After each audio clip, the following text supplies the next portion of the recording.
세 번째로 산술연산자와 시프트 연산자에 대해 살펴보도록 하죠. 산술연산자라는 부분은 여러분들께서 많이 접해보신 연산자 중에 하나일 겁니다. 자, 일단 산술연산자에 보시면 곱하기 나누기 퍼센트 연산이 있고 다음에 더하기 빼기라는 연산이 있는데요. 이러한 연산자들은 전부 다 여러분들께서 요 순서가 위에 거부터 먼저 되고 밑에 게 나중에 된다는 건 알 수 있을 겁니다. 여기에서 특히나 퍼센트 연산은 자주 보시지 못한 연산일 텐데요.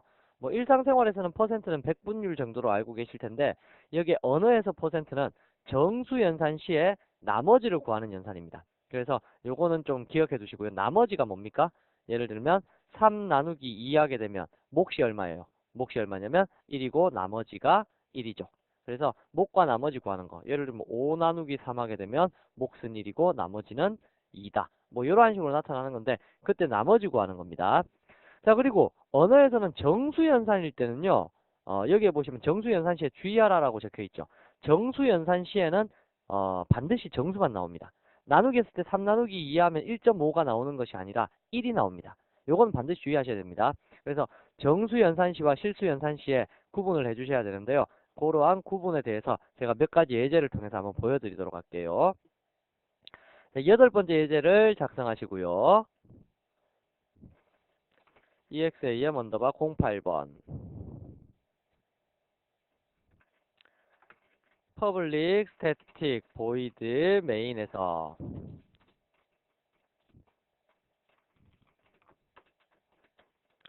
자, 여기서 첫 번째로 여러분들께서 작성하셔야 되는 내용이 연산을 시킬 수 있는 x, 인티저로 x를 뭐 10이라고 만들고 다음 인티저로 y를 3이라고 만들어 보자고요. 자, 이럴 때 나눗셈 연산일 때 특히나 이런 거 잘 생각하시면 되는데요. 일단 몫과 나머지 한번 구해보도록 하겠습니다. system.out.println 몫은 얼마가 출력될 거냐면 x 나누기 y. 자, 여기에서 제가 괄호를 안 쳤죠. 괄호를 안 쳐도 여기 에러가 안 납니다. 왜냐하면 덧셈 연산과 나눗셈 연산 우선되는 것은 나눗셈 연산이 우선되죠. 그렇기 때문에 얘가 굳이 연산되어라고 이렇게 괄호를 쳐서 표시를 할 필요는 없습니다. 뭐 표시하셔도 관계는 없는데요. 괜히 코딩 한 줄 더 적는 것보다는 덜 적는 게 괜찮겠죠. 그래서 몫을 다음과 같이 나타내면 얘가 먼저 연산되어서 이 문자열과 결합되기 때문에 몫은 얼마다 라는 식으로 나타날 텐데 몫은 따져보면 지금 10 나누기 3하면 보통 3. 얼마 얼마 얼마 이렇게 나와야 될 거잖아요. 그런데도 인티저이기 때문에 양쪽 다 인티저 정수 형태입니다. 정수 형태이기 때문에 얘를 나누시게 되면 몫은 3이 나오게 됩니다. 그럼 나머지는 얼마가 나오게 될까요? system.out.println 하셔서 나머지는 10을 3으로 나눈 몫이 3이면 나머지는 당연히 1이 되겠죠. 그래서 x%y 해보시게 되면 몫과 나머지가 다음과 같이 계산되어서 출력이 될 수 있다 라는 뜻입니다. 자, 보시면 3과 1 이러한 식으로 나타나게 되겠죠. 그런데 만약에 y가 플로트 형태의 실수였다 라고 하면 결과는 어떻게 될까요? 자, 플로트 형태의 그 실수였다 라고 해서 계산을 해보시게 되면 나머지는 뭐 얼마인지 당연히 나오게 되겠지만 여기에 몫의 경우를 보게 되면 3.333333이라고 해서 여러분들 10을 3으로 나누었을 때 실제 계산기에서 나타나는 영역대로 나타나게 됩니다. 그래서 여러분들께서 지금 P연산자들의 데이터가 어떠한 형태의 자료형이냐에 따라 갖고 이 산술연산의 결과 부분이 틀려지게 된다라는 것도 반드시 기억을 해두셔야 됩니다. 그래서 정수 나누기 정수 연산일 때는 나누기가 몫을 나타내지만 나머지는 뭐 계속 나머지만 나타내고요. 그렇게 나타내지만 얘가 정수 나누기 정수가 아니라 정수 나누기 실수거나 실수 나누기 실수일 때는 어떻게 나타낸다고요? 그렇죠. 실수의 형태를 나타낸다는 얘기입니다. 그럼 캐릭터는 어떤 형태일까요? 예를 들어 캐릭터로 형태를 만들어서 이제 계산을 했다라고 하게 되면 당연히 그 결과는 캐릭터도 정수 형태에 속하죠. 그래서 정수 형태로 나타나게 됩니다. 테스트를 해보시게 되면 다음과 같이 3과 1이라는 정수의 형태를 나타냅니다. 자, 그러면 다음으로 만약 여러분들께서 연산을 하실 때요. 이 그 산술 연산에서는 이러한 정수와 실수 부분 구별하는 거 하고요. 또 한 가지는 자료형 구분하는 게 필요한데요. 만약 여러분들께서 바이트 A는 10이라고 저장해 놨고요. 바이트 B는 20이라고 이렇게 하나를 만들어 놨다고 쳐요. 그렇더라면 여러분들이 기본적으로 생각하실 때 A 플러스 B를 담을 수 있는 자료형은 무슨 자료형일까요? A 플러스 B를 담을 수 있는 자료형. 다시 말하면 바이트하고 바이트를 연산했을 때 담을 수 있는 자료형 뭘까요? 바이트일까요? 해볼게요. 잘 보세요. 여기에 바이트 C는 해서 얘를 담아봤습니다. 그러니까 어떻게 됩니까? 에러가 발생됩니다. 신기하죠? 왜? 둘 다 바이트인데 걔를 덧셈했다고 해갖고 바이트에 못 담는다. 이런 뜻일까요? 예, 그러한 뜻입니다. 자, 무슨 얘기냐면, 덧셈이나 뺄셈이나 곱셈이나 나눗셈과 같은 연산에서는, 그 피연산자들이 인티저보다 작은 것들은 있죠. 인티저보다 작은 것들은 연산이 일어나게 되면 무조건 무슨 형태로 바뀌냐면, 인티저 형태로 바뀌게 됩니다. 그래서 인티저 형태보다 작은 형태는 당길 수가 없게 됩니다. 쇼트에도 못 담나요? 라고 물으면 쇼트에도 못 담습니다. 이렇게 에러가 발생하게 됩니다. 그래서 덧셈, 뺄셈, 곱셈, 나눗셈과 같은 그러한 연산에서는 여러분들께서 반드시 인티저보다 작은 자료형들은 인티저에 담기게 된다 라는 뜻입니다. 요거 꼭 기억해 두시고요. 그렇더라면 인티저보다 큰 자료형이 있으면 어떻게 될까요? 예를 들어 LONG, 롱 형태의 D라는 데이터와 다음에 인티저 형태 E라는 데이터라는 것이 두 개가 덧셈되면 이거는 어디에 담길 수 있을까요? D와 E를 덧셈했다고 치자고요. 이럴 때 얘를 그러면 인티저에 담을 수 있을까요? 인티저 F라는 곳에 이렇게 담을 수 있을까요? 해보니까 에러가 납니다. 자, 이때는 어떠한 문제가 생기냐면요. 인티저보다 작은 피연산자들끼리의 연산에서는 인티저에게 담기는 게 맞는데 인티저보다 큰 연산자들의 연산에서는요. 큰 자료형을 따라갑니다. 그러니까 얘는 어디에 담길 수밖에 없냐면 롱 형태에 담길 수밖에 없다는 얘기입니다. 그러면 실수하고 정수하고 비교했을 때 제가 어느 쪽이 항상 크다고 했었죠? 당연히 실수 쪽이 항상 큽니다. 그럼 어떻게 되냐면 예를 들어 플로트 G라는 요 데이터가 10.3F라고 있었다고 치고요. 롱 형태의 H라는 데이터가 10L이라고 해서 있었다고 치자고요. 그때 G 플러스 H 하면 얘가 담길 수 있는 데이터는 롱 형태에 담길 수 있을까요? I는 자 이렇게 표시하게 되면 또 에러가 발생하게 되네요. 자, 얘는 어디에 담길 수 있냐면 롱 형태가 아무리 8바이트고 플로트가 4바이트밖에 안 되지만 실수는 제가 정수보다 항상 크다고 했었죠. 그러므로 얘가 담길 수 있는 형태는 어디라고요? 플로트라는 곳에 담길 수 있다는 얘기입니다. 당연히 더블 들어가게 되면 더블이 제일 큰 자료이니까 더블에 담기게 되겠죠. 그래서 여러분들께서 이해를 하실 때요. 바로 이러한 식으로 인티저보다 작은 자료형에서는 무조건 인티저로 바뀌어서 들어가고 인티저보다 큰 자료형에서는 큰 자료형을 따라서 저장을 해야 된다라는 것도 함께 기억을 해주십시오.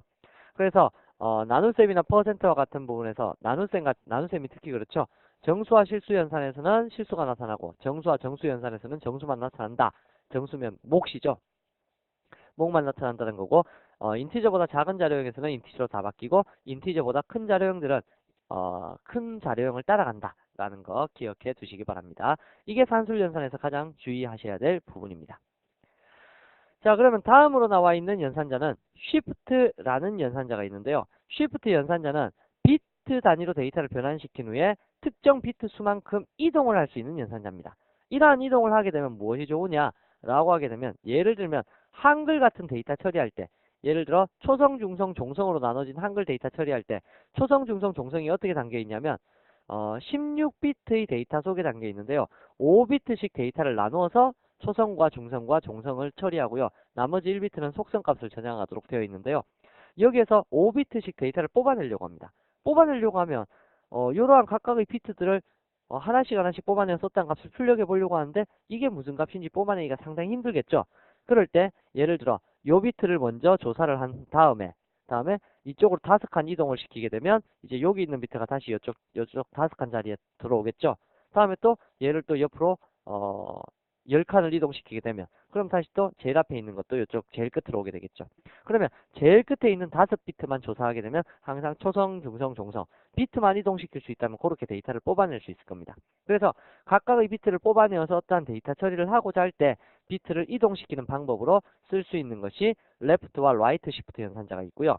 거기에 자바에는 한 가지가 더 추가적으로 있습니다. 뭐냐면 unsigned right shift 연산자라는 건데요. 잠깐만 화면을 정리하고 설명을 한번 더 드릴게요. 자, shift 연산자라는 것은 이렇게 변환을 시키는 겁니다. 예를 들어서 1이라는 숫자에 대해서 얘를 우측으로 3칸 이동시키겠다 라고 하게 되면 얼마의 값이 나오냐면 8이라는 값이 나옵니다. 이것도 역시 계산 공식이 있는데 레프트 시프트 연산자를 사용하시게 되면 원본 데이터가 1이죠. 곱하기 2의 이동 변수 몇 칸 이동했어요? 3칸 이동했죠. 하시게 되면 8이라는 숫자가 나옵니다. 반대로 그럼 8이라는 숫자를 다시 좌측으로 3칸 이동시키면 얼마가 나와야 될까요?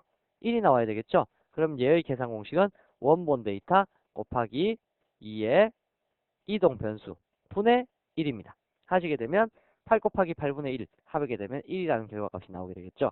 얘네들 사이에서는 정수와 정수 사이의 연산이기 때문에 만약에 이 숫자 값이 더 커진다 라고 하면 0밖에 될 게 없습니다. 4칸 이동시켰다 해갖고 2에 4승하면 16분의 8이니까 2분의 1이죠.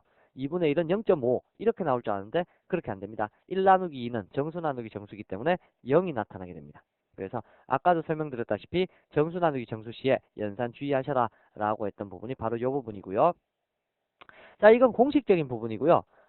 공식 말고 실제로 이러한 쉬프트 연산이 어떻게 계산이 되냐면 예를 들어 1을 아까 레프트로 3칸을 이동시켰죠. 이렇게 되면 한 바이트 범위로 일단 표시를 하자면 1이라는 것은 0이 일단 7개가 있어야 되고요. 00, 00, 마지막은 1이죠. 자, 이렇게 되어 있습니다. 자, 다음과 같은 것이 1바이트의 범위인데요. 여기서 좌측으로 3칸 이동시키면 전부 다 3칸씩 이동시키면 앞에 3개는 버려지겠죠. 버려질 거고 얘가 제일 첫 번째 자리 0으로 오게 될 거고요. 다음에 얘는 두 번째 자리 0으로 오고 얘는 세 번째 자리 0으로 오고요. 얘는 네 번째 자리 0으로 오고 얘는 다섯 번째 자리 1로 오겠죠. 그럼 뒤에 3칸이 빌 겁니다. 왜? 앞으로 3칸 이동시켰으니까 뒤에 3칸 비겠죠. 이 빈 칸을 0값으로 채워라 라고 하는 것이 원래 원리입니다. 자, 이렇게 해서 이진수 계산법 아시죠? 첫 번째 자릿수 곱하기 2의 0승, 다음에 2의 1승, 다음에 2의 2승, 다음에 2의 3승 해서 곱해보시면 8이라는 숫자 값이 나오겠죠. 자, 이렇게 이동하는 거고요. 라이트 시프트 연산자는요, 이거랑 똑같이 반대쪽으로 이렇게 이동을 시키는 건데 차이점이 있다면 이러한 차이점이 있습니다. 예를 들어 8이라는 숫자를 이제 우측으로 3칸을 이동시키면 다시 1 값이 나오잖아요. 보면 0000, 1000 이렇게 되어 있는 게 8인데요. 8의 범위를 다시 또 반대쪽으로 3칸 이동시키면 뒤에 3개가 전부 다 버려지겠죠. 버려지고 얘가 이쪽에 1자리로 오고 나머지는 0000 해서 여기까지 다 이동될 겁니다. 그럼 이번에는 앞에가 3칸이 비겠죠. 자, 이렇게 앞에가 3칸 비어있는 이 자리는 무엇으로 채우느냐? 이거는 여기서 주의하셔야 될 게 맨 첫 번째 글자가 0이면 0 값으로 다 채우고요. 맨 첫 번째 글자가 1이면 1 값으로 채워라 라고 하는 게 얘의 원래 원리라고요. 그래서 요렇게 만들어 놓고 계산을 해보니까 어떤 값이 나오더라 라고 해서 만들어낸 공식이 아까 전에 보셨던 레프트 시프트 연산자는 원본 데이터 곱하기 2의 이동 변수, 다음에 라이트 시프트 연산자는 원본 데이터 곱하기 2의 이동 변수 분의 1 그렇게 계산하니까 맞아떨어지더라 라는 거고요. 정수와 정수 사이의 연산이다 라는 얘기입니다. 그러면 unsigned write shift 연산자는 뭐냐 라고 하면 자바에서는 파일 데이터 같은 것을 처리하기 위해서 맨 앞쪽 자리가 1이 되어서는 안 되는 경우가 있습니다. 항상 앞쪽은 0으로 채워지고 그래서 데이터를 이동한 후에 이동된 데이터의 값만을 뽑아서 쓰려고 할 때, 다시 말하면 예를 들어서 아까 한글 같은 거 있을 때 한글이 16비트로 되어 있다고 했었죠. 그 16비트로 되어 있는 데이터를 이동시켜서 특정한 범위수만을 뽑아내고자 한다면 계속 뒤로 이동시켜갖고 앞자리는 전부 다 0인 상태를 유지를 시켜줘야지 해당 데이터가 밀려왔을 때 그 데이터만 뽑아낼 수 있을 거잖아요. 이렇게 사용하기 위해서 unsigned write shift 연산자라는 걸 만들었어요. 다시 말하면 앞자리가 0이든 1이든 관계없이 이동하면 앞자리는 무조건 0으로 채워라 라는 겁니다. 이건 뭐 특별한 공식이 없습니다. 그래서 여러분들께서 직접 계산을 해줄 수밖에 없는데요. 옛날에 이 unsigned write shift 연산자가 SJP Sun Certified Java Programmer 시험 있잖아요. 그 시험에 단골로 출제되었던 문제입니다. 그래서 위에서 문제를 나눠내고 unsigned write shift 연산자를 쓰고 나서 -8을 이동시키면 어떻게 되느냐 했을 때 앞자리를 0으로 채웠느냐 안 채웠느냐에 따라서 점수 주고 이랬던 기억도 얼핏 나네요. 그래서 unsigned write shift 연산자는 write shift 연산자와는 다르게 첫 자리가 1이든 0이든 관계없이 무조건 이동한 후에 비어있는 공간을 0으로 채운다 라는 것만 잘 기억해 두시면 될 겁니다. 자, 그럼 제가 1하고 8하고에 대해서 설명을 드렸으니까 이것도 역시 예제로 한번 풀어보는 게 좋겠네요. 이 쉬프트 연산자도 인티저보다 작은 연산의 경우에는 전부 다 인티저로 변환되게 되어 있습니다. 자, 그래서 대체적으로 여러분들 연산 이후에는 인티저 값을 가지게 된다라고 생각을 해두시는 게 좋을 것 같네요. 자, 9번 예제를 만들어 줄 거고요. 여기선 쉬프트 연산자 간단하게 테스트 해보도록 할게요. void main 하셔서 인티저 x는 1을 3칸 이쪽으로 이동시켰을 때의 결과값 담아 볼 거고요. 다음 y에다가는 8을 반대로 3칸 이동시켰을 때 결과값 담아보도록 하겠습니다.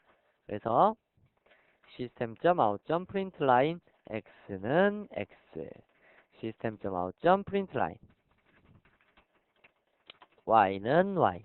해보시면 얘는 8값을 나타낼 거고 얘는 1값을 나타내겠죠. 그래서 실행을 시켜보시게 되면 8과 1이라는 이러한 숫자를 나타내게 될 것이다 라는 얘기입니다.